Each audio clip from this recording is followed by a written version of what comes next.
Well, hello everybody, and welcome to Lunch Break Live. Real talk about obesity, food addiction, recovery, and what's really eating you. I am Carrie Dela Cruz, and I am very excited to be here today. Okay, I'm excited to be here every day, but today particularly because it is the day I am going to be talking about recovery. What it is, what it means, how it affects you, why I talk about it every day, and what's involved if you want it. So it should be a really good show, very interactive. So it's going to require the use of your fingers today. So you've been really good about commenting what I want you guys to do today so that I can see the little emoticons, reactions floating by on the screen. I'm going to encourage you guys to please use the like or the smiley face or the heart or whatever it is if I say something that resonates with you. In particular, I'm going to be going through a list of things here. I see them popping up already. I love it. I want to know exactly, what resonates with you as I read through this list of words, because I want to know what you guys are thinking. I know what I'm thinking, and I only know what you're thinking when you guys tell me you're thinking what I'm thinking. Did you get that? Also, I realized that a lot of people join the show already in progress and may not know what the heck I'm talking about, may not even know who I am, and so I'm going to make sure that every once in a while I regroup and let everybody know where we are, what we're talking about, and who the heck I am. What do you think about that kind of evolution of our format? This is a great show. I think it's getting better and better each day. So here is where we are going to begin. And again, audience participation is required. What do you think of when I say the word recovery? I want you to give me a thumbs up when I mention something that sounds like what you hear when I say the word recovery. Are you ready? Give me some thumbs up and let me know you guys are ready. Uh-oh, you guys aren't ready. I see no thumbs up. Okay, there's one. Yay! Okay, you ready? Get that thumb ready. All righty. When I say the word recovery, great, now they're popping up. Do you think of drugs, alcoholism, sex, food, addiction, anger, lack of control, impulsive, obsessive, compulsive, depression, bad, rehab, inpatient 90-day program, detox, disease. This is really good. You guys are really thinking. A process that has a beginning, middle, and end. Something you don't choose. Something you can't have. Something hard. Something only other people can have. Peace.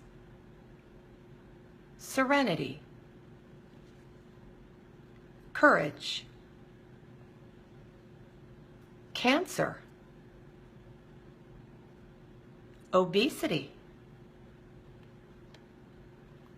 Permanent. Impossible. Courage. Hope. Healing. Not me. All right, I see lots and lots and lots of stuff flying by. I love that. It lets me know you guys are engaged. It lets me know you guys are hearing what I'm talking about. I love it. Thank you so much. And you know what? Throughout the show, if I say something, let it sail by so I can see what's going on. Get the big picture, all right? Now, what prompted this show? As usual, it tends to revolve around things that people write to me. And in this case, it came from a Mr. David Schroeder, and he is a bariatric surgeon in New Zealand. I learned something when I was in New Zealand, by the way. A doctor is actually below a Mr., and surgeons are identified as Mr., although a lot of people call him Dr. Schroeder. So, Dr. Mr. David Schroeder, a wonderfully compassionate bariatric surgeon in New Zealand, sent this to me because he watches the show, and he's always he has a lot of comments for me, a lot of input, and I really appreciate that because it keeps me thinking, you know, it keeps me on my toes. It's like, why do I think what I think? Does it make sense? Is there a different way to think about it? So this is what he wrote to me, all right? I just read a book called The Biology of Addiction, where the author challenges the concept that addiction is a disease. He goes through the neuroscience and comes out with the evidence that addiction is neuroplasticity in action, just a very undesirable result. Getting out of addiction requires new neuroplasticity to create new pathways that produce a good outcome. The importance of this is that by understanding what is needed, we can approach addicts with ideas that enable this. The catch is we can never do this for someone else. They have to choose to do it themselves. However, how they got where they are has very little choice in it, and more humanity, more possible to defend myself at any cost to it. In which case, addiction creates short circuits so that the normal policeman in the prefrontal cortex that keeps us appropriate is bypassed. And that is why addicts astonish themselves at what they just did. And so, Mr. Schroeder, Dr. Schroeder says, I get that scientifically, and he does have some ideas of how to get people on the right track, but ... very open-ended, all right? So what do you guys think about that? Did you follow that? In other words, this author suggests that it is a trained behavior, trained response that becomes automated because the pathways in the brain become like rutted roads, well-traveled roads. And so just as learning anything occurs in the brain by repetition, so too does something like addiction. Well, where does that leave us with obesity? Is obesity also about neuroplasticity? What's the science behind that? And how does recovery have anything to do with obesity? So, as ever, Dr. Mr. Schroeder made me think. For those of you who are just joining me, who were not here at the very, very start of the program, I want to remind you all that I am Carrie De La Cruz, and I am not a doctor. I am not a psychologist. I am someone who chooses to live in recovery from obesity and food addiction absolutely every day, and I like to talk about it and encourage other people to join me, all right? So welcome to the show. If you're just joining me, please be sure that you interact with me by giving me the thumbs up and the happy faces so that I know that you are here and you are thinking. All right. So where I left that was, but now what? What does obesity have to do? Thank you, guys. All right. Recovery. It's an everyday thing because life is an everyday thing. When Dr. Connie Stapleton and I worked together, we wrote a book about this, okay? In this case, it was called Straight Talk with a Post-Op and a Doc. And we called it Firm, Fair, and Fun Answers to Your Question about Living Fully in Recovery from Obesity After Weight Loss Surgery. All right, so in this book, we decided that the word recovery made a lot of sense relative to obesity. Why? Well, first of all, in talking to a lot of people, we realized that it was a really great word to describe a balanced life in treatment for obesity and addiction. Treatment, because in many, many circles, addiction and obesity are considered to be diseases, and diseases, you can recover from those things, okay? You can live in recovery from diseases. Now, I do understand that this hangs a lot of people up because they think, oh, well, if you call it a disease, that means you don't have any responsibility for it, and that is not true at all. That is absolutely not true. It is your responsibility to treat your disease. So however you got where you are, which brings us back to what Dr. Mr. Schroeder talked about when he quoted that author, however you got where you are with the neuroplasticity that contributed to the undesirable result of your behaviors, it is up to you to choose recovery, which I'm going to define for you right now, and live it every day to treat your disease of addiction, obesity, right? Got it? All right. So together we came up with what we think is a pretty good definition for recovery, all right? And what I'm going to do is, because I don't want to misquote it, I'm going to read it from a sign that I created that I have hanging in my house, and I do see it absolutely every day. Recovery is experiencing the benefits of accepting life on life's terms by doing the next wise thing one day at a time. Recovery is learning to live fully. Now, this is the sign, all right? And I realize it's backwards for you, but I promise in real life, when people get these, they're not backwards, okay? That is the sign that is hanging in my house to remind me that it's up to me to choose to live fully in recovery from obesity and food addiction, all right? Now, I want you to notice something. In that definition about recovery, I never said recovery is about being easy. Recovery is about being done. Recovery is about being finished. Recovery has a destination. Recovery is fun. I never said any of those things in that definition because they're simply not true. Can you have fun living in recovery? Sure you can. Can you go places? Absolutely. Is it hard? Yeah. Is it impossible? No. You get it? All right. Well, recovery happens, I made this note, recovery happens one day at a time, and it requires us to live in the moment. Why? Because life happens in the moment. Life happens now. That can be challenging sometimes, right? Having to live in the moment, having to make healthy choices in the moment, and that is where the other sign that hangs in my house comes into play, and that would be this sign, all right? Very long. See that? And again, not backwards in real life. This sign is the Serenity Prayer for addicts, and I am going to read it in its entirety, okay? Because a lot of people aren't aware that there's actually a much longer prayer than that which most of us know, all right? So if you'll indulge me.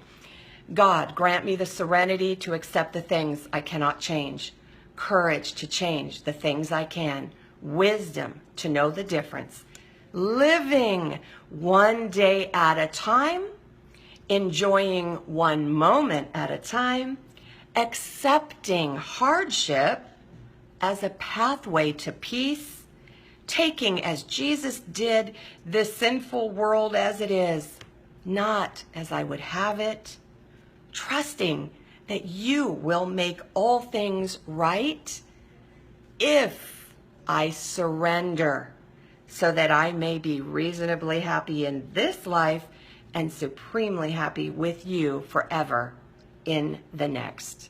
Amen. And that is the prayer in its entirety, and it is by Reinhold Niebuhr. You know, I know that when I first looked into this, I wasn't aware that there was a full prayer. And there is so much power in what that says, that hardship is the pathway to peace, and recovery does require surrender, okay? There's a lot to it, all right, but it's not impossible. All right, and I love your feedback, you guys. I am seeing the stuff float by. I'm very encouraged by the hearts and the thumbs up and the happy faces that you guys are really getting this. I love it, all right? Now, I got a lot of signs, and I got a book, right? And all of those things are reminders to me that recovery is a choice that I have to make every single day. It doesn't just happen. It's not on autopilot. When I get up, I have to choose to be the healthiest version of myself. And that's not just about not eating something, by the way. If you're dealing with obesity, you're dealing with food addiction, recovery is not just about not doing something.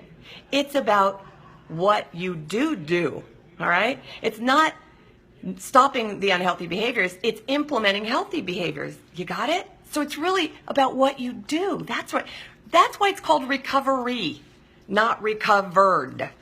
And that, I believe, is the critical thing that defines recovery as a really great way to define what it is that we do when we choose to live fully in treatment for our obesity and our food addiction.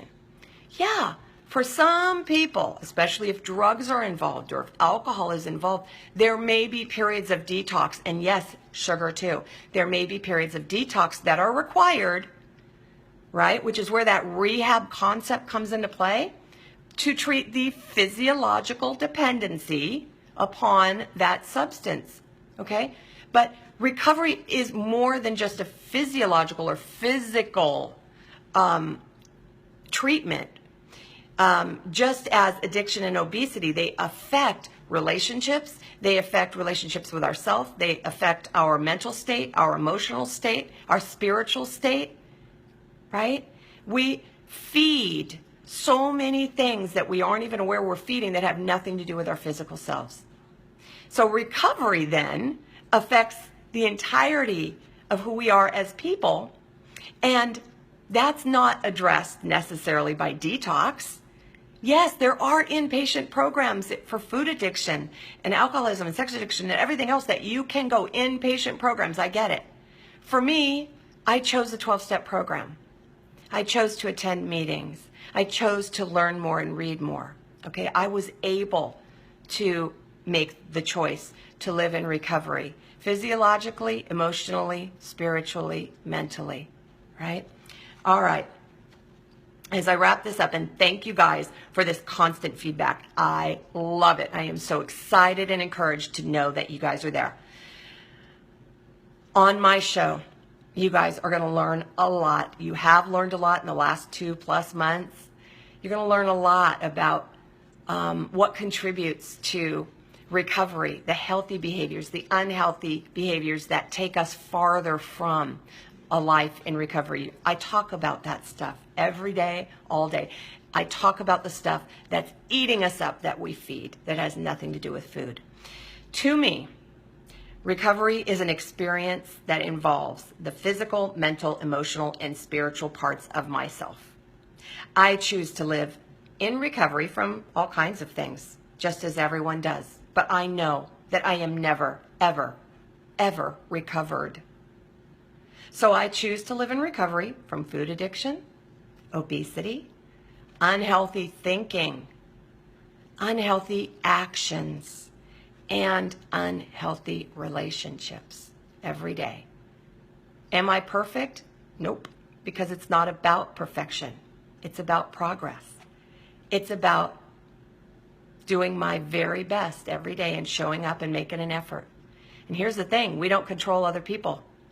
And those other people are often what complicates our life in recovery. That's what's called life on life's terms. It's the stuff that happens that we have no say in. It's what we do about it. It's how we respond, all right? This is a daily condition. It's impermanent, okay? It's not ever permanent, but it's ever evolving. That's the great thing. It never stays the same. It does require effort and courage and acceptance. And it requires us to look at life and say, what's eating me?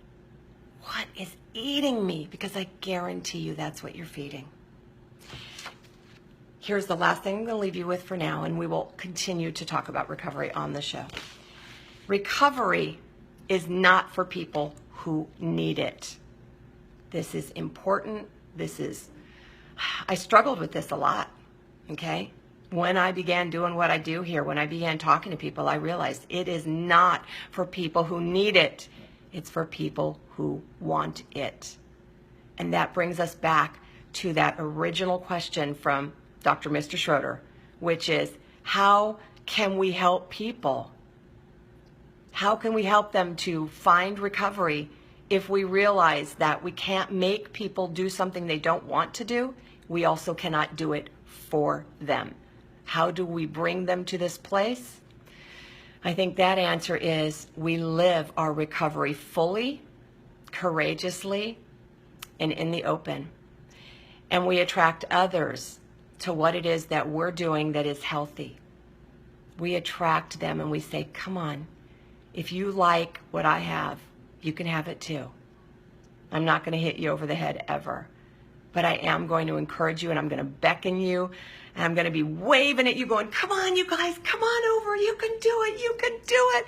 Come on, I believe in you. Yay! But I cannot do it for you.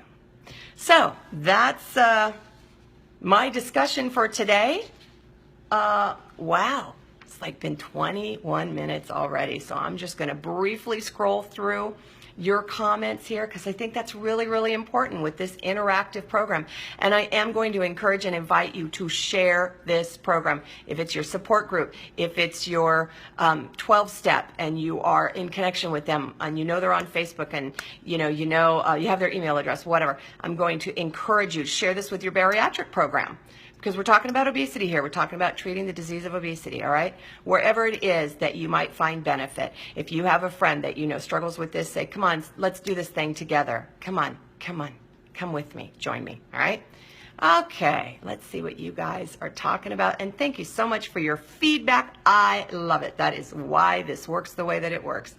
All right, and as I promised, I am not going to call you out unless you say hi. If you're here and you just want to watch what's going on, but you don't need to be called out about it because this is a very private, personal journey, I respect that absolutely. Hi, Trip. And let's see. Face topic. Did I say face topic somewhere? I don't know. I have no idea. See, that's what happens. When I go back over the comments, I have no idea what the context is unless I go back and rewatch it in real time and see what the heck you guys were talking about. So, all right. I love that you guys are giving me the feedback about what you hear when you hear the word recovery. Marie, actually all of them. That's really good. It's really powerful. I mean, isn't that amazing? This is just not some monolithic definition. It's not easy. You know, there is such complexity to it. It is so multifaceted. There are so many aspects of our lives that are affected by our diseases that, of course, recovery is going to mean different things at different times. Of course it is. I love it. And it doesn't have an end. And that's really an important part of this. It doesn't have an end. And that is why it's called recovery and not recovered. And so for those people who want to disagree with the use of the term recovery because they believe that it implies a recovered state of being, a recovered and a state of permanence, I would respond to that by saying, oh no, recovery means ongoing. Okay? So I think that's a really super good point. Marcus, so glad that you are here. And my mama, oh, my mom is so important in my recovery life. We help each other. We support each other lovingly, compassionately, and firmly. And I think I'm blessed by that. I realize that that option is not available to everyone, but it is to me, and I'm grateful for it. So I love you, Mom.